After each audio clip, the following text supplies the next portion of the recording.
Hey, special educators, this is Jennifer from Positively Learning. Let's dig into it, all about differentiation. Now, this video has been getting really long. I've been trying to film this and it just keeps getting super long, so definitely be on the lookout for a part two. I want to talk about differentiation, but not from the point of view that you may think. So right now we're looking at a blog post. I'm going to be sure to link this. It has so much information and I'm absolutely not going to read it to you. I know you can do that. So I will link it in the description so you can check it out. Now, as special educators, differentiation is what we do every day, all day, right? We can look at learning activities and immediately think of different ways that we can adjust the content for our students. Maybe we have a specific student in mind, maybe it's a group of students we work with every day. We're always thinking about differentiation. It's a major part of what we do. But the point of view of this video is different. As special educators, we know that all our students belong to all of the adults in the school, whether they're interacting with paraprofessionals or in the inclusion classroom setting or an enrichment or specials teacher. And what I want to talk about is how we can support everyone in the school to meet our students' needs because they're all our students.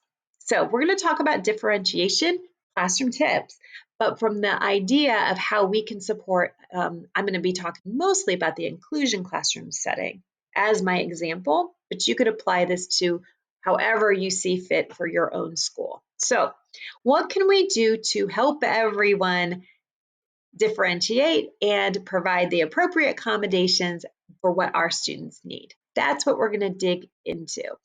I know you know what differentiation is. Textbook definition is that we are adjusting that content to create access points for our students to master that skill. We're not changing the skill, we're not lowering any expectations, but we might differentiate the way we're providing instruction so it meets our students' needs. So many times when I have received pushback, it's that I think there's a myth that a differentiation has to be a different lesson. And the pushback that I have heard has been, I'm teaching a class of 28 students. I cannot possibly differentiate and meet, all these different levels at the same time. And of course, it's frustrating to hear that, but I never take it personally because I know it's coming from a place of probably feeling incredibly overwhelmed, maybe not feeling confident in abilities to differentiate, maybe feeling just so, overwhelmed or frustrated that it's like, I cannot do that. I'm not equipped to do that. That's not my job. I don't know if you've ever heard that. I have. And yes, it's easy to take it personally, but I just don't. I know it's coming from a place of maybe just not knowing exactly what to do. And if you're thinking that it has to be all different lessons, then I would probably be feeling the exact same way, right? Like, no way. I can barely handle what I'm doing. I cannot put any more on my plate. Okay, so we're the special educator supporting our students in multiple settings. So, what do we do to help? I'm going to now move into my instructional coaching role and tell you exactly what I would do, and feel free to borrow any of these steps. You can see I'm scrolling through all this information. So yes, be sure to check it out. Okay, so here's what I would do. Now there's so many different things you could do, right? We have a lot of tools in our toolkit. But these are the three things that I would use if I was supporting a general education teacher who was feeling put off, overwhelmed. And trust me, I am not creating a us versus them because we know we're all working together. That's absolutely not my intention. This is more of like, let's experience some quick wins because we know you can do this. There are things you might already be doing and doing so well. So let's see what we can do to like keep moving forward. Okay. All right. So here's the three suggestions: hands-on learning, differentiated assignments. And by assignments, I mean like the application, independent work, something that was done in class, and then technology. So here's exactly how that would look to me. And I'm going to be thinking of my own experiences. I like to look at a lesson because, again, we're not teaching different lessons to different students. We're going to keep everybody on the same lesson for this example because that's the path of least resistance. I am not going to ask a gen ed teacher to teach 4 lessons at the same time. That's impossible and not the right thing to do. All right, so we have a lesson. Let's look at the bookends at the very beginning and the very end. Very beginning might have some type of hook or introduction of the skill or standard. That's going to remain as is because we know that differentiation does not mean lowering any expectations, changing the skill, or anything like that. That was not appropriate. We're keeping everybody on that same skill. Now let's look at the other back end of this. That was point A. Now let's look at point B. Point B is at the end of the lesson, some type of application or assessment of that skill or standard, and it could look like an exit ticket. It could be super informal, like a thumbs up, thumbs down. All right, we're going to keep, well, maybe we're not going to keep them exactly like that, but we want to be really clear on what those bookends are. Now let's look at that inside of the lesson. This is where we can differentiate. Hands-on learning activities. Let's think about math.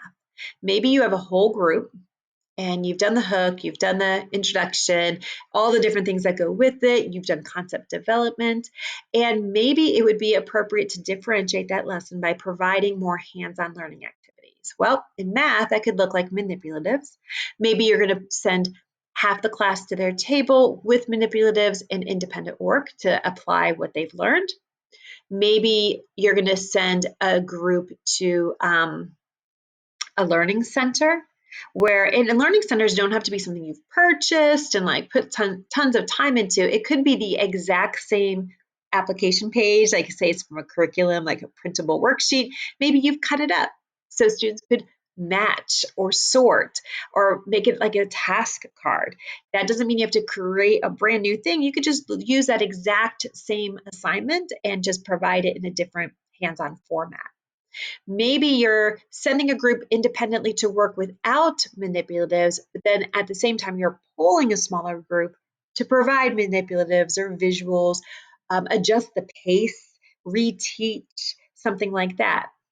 Now, many times when I've suggested small groups, I get 2 different reactions. The first reaction is, I'm already doing that. And I'd be like, yeah, that's awesome. You're already doing this. Like, amazing. Thank you. This is awesome. Like, you are doing differentiation. It's not a big, giant, different thing. It might be something you're naturally providing because we want all our students to be successful. Thank you. Or you might get the opposite. You might say, no way, I cannot pull a small group because maybe it's a classroom management issue. Having half the students working independently isn't going to necessarily fly as I'm pulling a small group. And I can absolutely respect that. And I would say that classroom management, yes, we can provide support there, but that's probably not the quickest win. So I would probably just move on to another way to support that teacher. Okay, so we talked about hands-on learning activities. Manipulatives is an easy one. Taking an assignment and cutting it up into centers. Of course, there's like much more engaging centers out there as well, but I'm trying to think of path of least resistance, what's going to be the fastest to experience some success. So as far as differentiated assignments, another really easy way to do this is to take the exact same assignment for everybody and say that it's a page from the curriculum and you are standing at the copier and you are going to copy. You're going to copy 28 pages. Well, maybe you copy 20 pages. And then maybe the other 8, you draw boxes on it to provide some visual structure. Maybe that's an appropriate accommodation. Maybe you take the 4 of those and you do some more guided practice, added guided notes, maybe adding some type of visual like an arrow or something on that page before you run that through the copier. Maybe you have 2 pages and some students are going to get double-sided page. Some students are going to get 1 page and the other side is some kind of visual reference like a hundreds chart. There's lots of different ways you could differentiate that student interaction without reinventing the wheel. This is the same assignment for everybody, nothing crazy or different. I like putting some assignments, if you're making some kind of paper copy, if that's what your school does, I like having some that I want to insert into a sheet protector to provide additional practice. Maybe that's practice that we can do where we can write more visual support on those sheet protectors. Then we talked earlier about cutting it up and making it into some type of task cards or centers or matching or something like that. Those are easy ways to use the exact same lesson in the lesson materials. The last one is technology.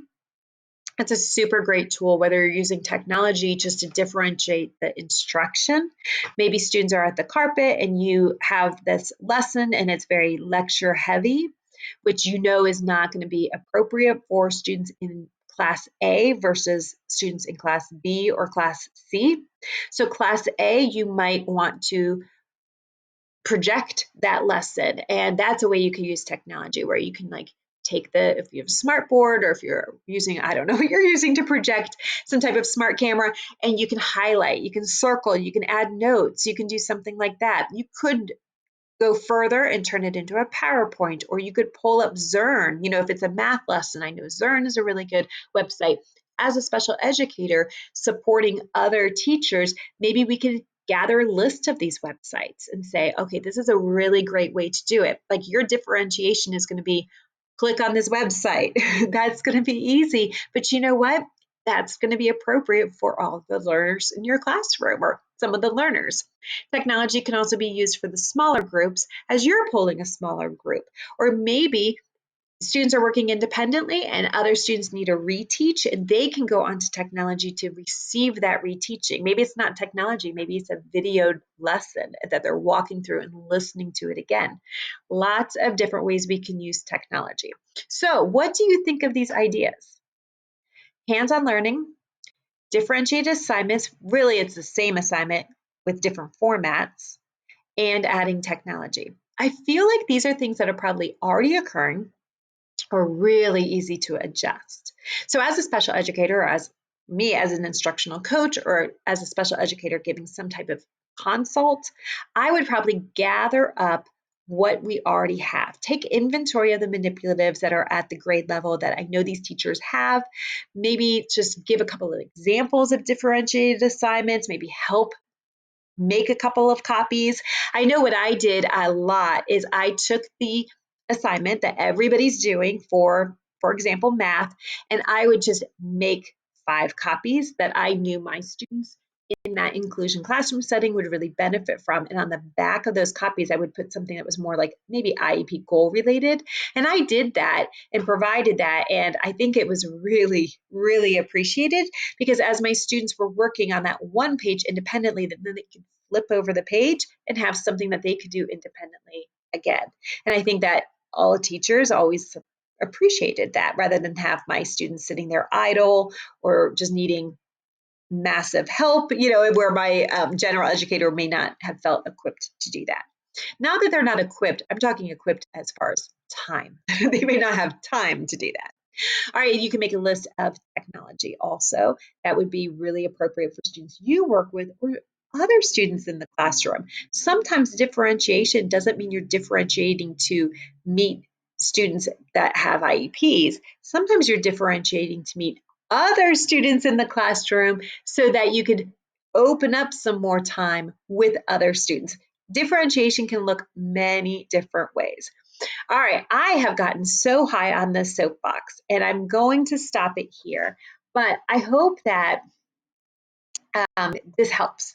Whether you're thinking about ways to differentiate for your own classroom, maybe that's how you found this video, or if you're in some type of position at your school where you're experiencing a little bit of pushback and you know that your students need that differentiation wherever they travel to in the school, and you just want to make it easy for everybody to get what they need. So what do you think?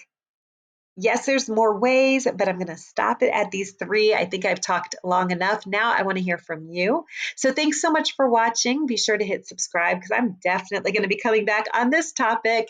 And I will link the blog post. I think it is really helpful to read and to save for reference. All right, thanks so much for watching, and I'll catch you next time.